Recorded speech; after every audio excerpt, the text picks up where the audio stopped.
sou uma médica, eu não sou blogueira. Oi pessoal, tudo bem? Eu sou a Flávia. Eu vim hoje responder as perguntinhas que vocês deixaram para mim no grupo e vamos começar. Eu não vou conseguir responder todas porque vieram bastante coisa, mas eu vou tentar, a princípio, tirar algumas dúvidas de vocês, né? Depois eu vou fazendo vários outros vídeos e a gente vai conversando. Então vamos lá. Primeiro, a Elaine Lima me perguntou se eu acho que a ração é uma das principais causas de câncer, de tantos casos de câncer nos animais. Eu não acho que seja uma das principais causas, né? Não vou colocar ela como a vilã, afinal a ração hoje ela é o alimento mais fácil e balanceado que a gente tem para os animais, mas assim como qualquer alimento industrializado, ela tem conservante, ela tem, né, que saber muito bem de onde que vem, então o ideal é sempre comprar de marcas conhecidas, que vocês tenham garantias, né? Mas eu não acho, e por literatura a gente também não tem evidência de que as rações, né, estejam juntas, né, estejam causando alguns tipos de câncer ou aumentando a quantidade de câncer nos animais, tá? Junto com isso, ela colocou para mim que forma que a gente tem de detectar um câncer a tempo de salvar uma vida. Eu digo para vocês assim, a melhor forma de se prevenir, né, ou de achar um câncer rápido é fazendo exame periódico no seu animal, é levando ele, né, ainda mais quanto mais velho ele for ficando, com maior periodicidade no veterinário para fazer exames controle, fazer exames profiláticos, né, o exame físico, ver, né, deixar o veterinário avaliar o animal e a partir daí ele guiar o que ele acha que talvez esteja um pouquinho alterado e guiar para os exames e a partir daí a gente consegue detectar de forma um pouco mais rápida, né, alguns cânceres e com isso ter maior sucesso na terapia. A segunda pergunta, ela está atrelada, né, à pergunta da Eliane, da Ana Sanches, perguntando sobre o protocolo vacinal, se ele tem que ser anual, se ele tem que ser a cada 3 anos, como é que funciona. A gente tem pelos guidelines que o protocolo tem que ser anual para maior efetividade, né, dessas vacinas, das vacinas que são consideradas as obrigatórias, que são a V8, V10, né, isso é um pouco variável, depois outro dia eu explico para vocês um pouco melhor a questão de o que muda da V8, da V10 para V12, essas grande variedade que a gente tem de vacinas disponíveis, que são as polivalentes e a antirrábica. Essas são as obrigatórias, né? E o que a gente tem que vem lá dos guidelines, que vem de quem produz, né, essas vacinas, é que elas sim têm que ser feitas anualmente. O que dá para ser feito para não precisar vacinar todos os anos os seus filhotes, os pacientes? A gente tem que fazer sorotipagem, a gente tem que ir todo ano, né, coletar o sangue do animal, mandar para o laboratório para ver se os anticorpos deles circulantes estão num valor bom, um valor ainda que traga imunidade eficiente para o animal, né? E aí com isso a gente decide pela não vacinação naquele ano ou sim, não, ele realmente precisa ser revacinado. A gente tem que fazer esse trabalho. Na prática é muito difícil, então por isso, né, para facilitar até um pouco, a gente coloca, né, que anualmente sejam feitas as vacinações, mas a gente tem como opção também fazer a sorologia, né, que era o ideal para todos, né, tanto em humanos quanto para animais, seria de realmente fazer a sorologia e a partir daí descobrir o que eu preciso vacinar, o que tá tudo bem, que, né, meu corpo tá ali lidando super bem com isso, tem anticorpo, eu não vou ficar doente, tá? Então é isso. Também me perguntaram, a terceira pergunta, né, vou colocar assim porque a primeira foi já, acabou tendo aí várias outras pequenas perguntinhas juntos, mas dando continuidade, me perguntaram bastante de quimioterapia. Assim, eu sou clínica, eu não sou oncologista, mas a quimioterapia ela é uma forma de tratamento assim como qualquer outra, né? E a gente, quando fala de quimioterapia, a gente tem uma gama enorme de possibilidades, tá? E cada quimioterápico ela vai agir de uma forma diferente no corpo do animal e ele vai também responder de uma forma diferente. Tem por exemplo, um animal que tem linfoma, ele tem um protocolo bem extenso, mas que um animal vai responder muito bem e não vai ter efeitos colaterais como vômito, diarreia, às vezes, né, a gente tem a imunidade normalmente cai muito, às vezes tem prostração, às vezes tem perda de peso, né? Porque, queira ou não, é um fármaco muito forte que, ao mesmo tempo que ele vai conseguir combater, né, esse câncer, ele também vai combater, né, que a gente diz, as células normais. Então, o corpo dele vai passar como um todo por esse processo e às vezes sim, eles vão ter mais efeitos colaterais do que efeito benéfico sobre o câncer. Infelizmente, isso pode acontecer. Por isso que é muito difícil falar, fazer ou não quimioterapia. É muito individual e isso é uma coisa que tem que ser muito conversada com o veterinário oncologista de vocês, né, que está fazendo o tratamento, que está com vocês nesse caminho, porque pode ser que um paciente ele vai chegar num momento que o corpo dele está tão debilitado que a quimioterapia não vai conseguir ajudá-lo de forma nenhuma. Ele vai apenas deixar mais debilitado e a doença em si, né, não vai conseguir ser combatida.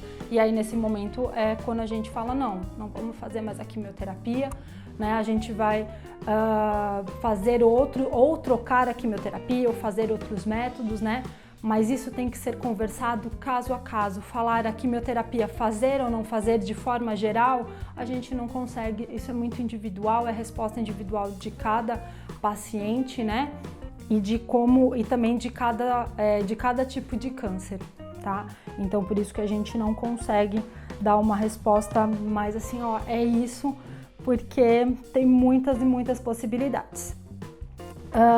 A quarta pergunta aqui da Lúcia Gabriel, ela me perguntou de autohemoterapia, não só ela, também não tô achando.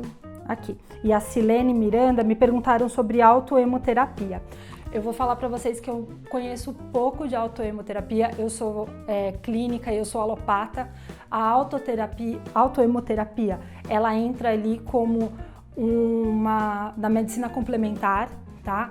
E eu dei uma pesquisada, eu fui tentar ler sobre isso e a gente tem pouco material ainda hoje, né? A gente tem pouca evidência que fale, né, poucos papers, né, poucos artigos de evidências clínicas que falem, olha, realmente uma grande população de animais passou por um tratamento para tal problema com autohemoterapia e foi super benéfico, né? E a gente pode colocar isso como uma possibilidade. O que a gente tem são pequenos grupos falando, né, sobre essa forma de tratamento e que alguns deles tiveram realmente sucesso, outros não, mas é ainda tudo muito no achismo, muito difícil de falar, porque não é uma prática comum, não é uma prática do dia a dia da clínica, né?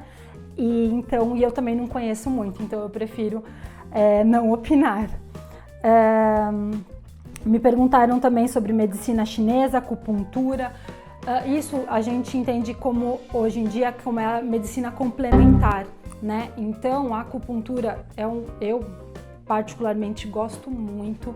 Eu acho que é o tipo de terapia que ajuda em tantos animais quanto a gente a qualquer momento, né, com diversas questões, diversos problemas e que pode sim ser instituída para praticamente tudo, não só acupunturista, mas eu sou muito fã da técnica. A medicina chinesa também, não vou conseguir falar para vocês, né, das técnicas, dos estudos, tudo, porque eu sou alopata, eu não vou saber ajudar vocês, mas é muito legal, tá? Eu curto, apoio.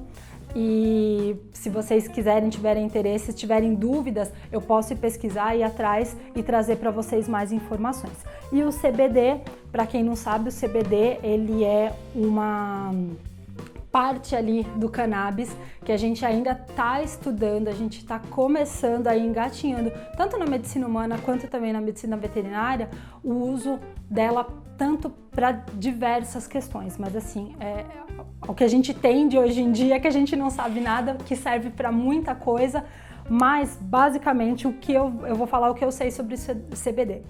O CBD, ele é uma forma, ele age em receptor de dor e ele traz, ele é mais um mecanismo que a gente tem, mais uma forma que a gente consegue utilizar para fazer controle de dor, tanto em paciente crônico, né, que seriam, né, os nossos principais pacientes, né, pensando no grupo, que são os oncológicos, mas também ele tem diversas ações em outras patologias, outras questões.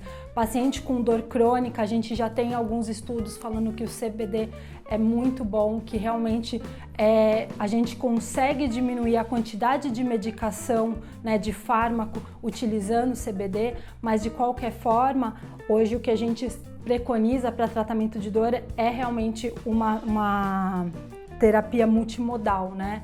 Não só os fármacos, né, não só a medicina alopata, como também a medicina complementar, que aí entra a acupuntura, a medicina chinesa, e o CBD ele vem para alinhar, mas a gente ainda está muito engatinhando. A gente ainda não sabe exatamente a longo prazo o uso, como é que fica, o que ele pode trazer de malefício. A princípio, a gente sabe que malefício nenhum traz, né? A gente...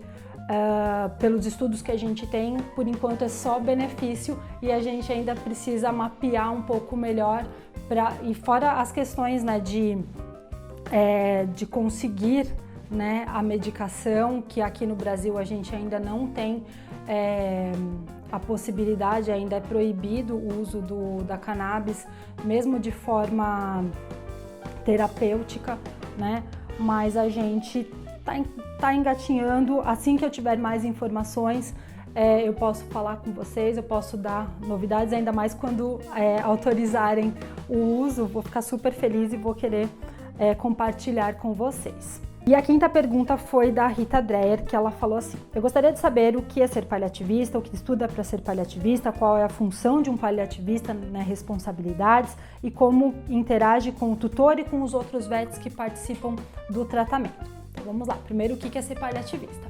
O paliativista, ele é um veterinário que ele vai cuidar do paciente que ele tenha qualquer tipo de doença que possa levá-lo à morte, né? Então, não necessariamente é um oncológico, né? A gente tem pacientes com doença renal crônica, cardiopatas, qualquer doença que possa, né, levar o paciente à morte, ele é passível de ter o atendimento de um paliativista, né?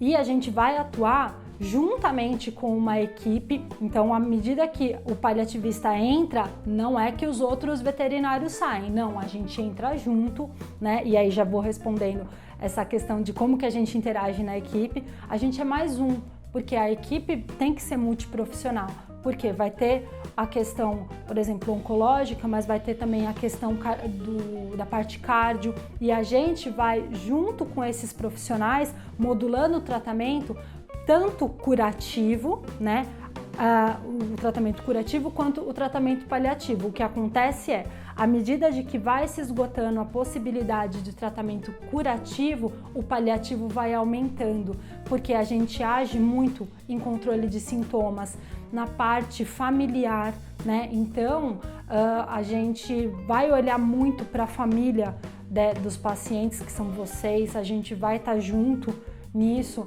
apoiando, conversando, dando informação.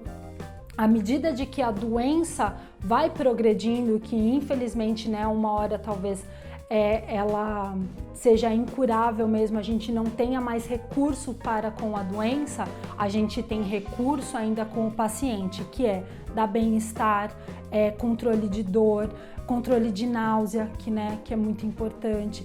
Todas essas possibilidades de sintomas, o médico paliativista, à medida de que a doença vai progredindo, que vai se esgotando a possibilidade de tratamento, o paliativista ele vai atuar, né? Então a nossa responsabilidade é muito grande, porque a gente está atuando ali no finzinho de vida, tentando dar o máximo de qualidade de vida tanto para o paciente quanto também para o tutor dele que está passando nesse momento difícil, né? Então o nosso trabalho é conseguir, né, ter um jogo de cintura e englobar tudo isso para dar o máximo de conforto, né? Eu acho que uma palavra que define muito o que é ser paliativista é levar o conforto, né, tanto para a família quanto para o paciente que está ali em terminalidade ou, né, com uma doença que pode sim levá-lo à morte.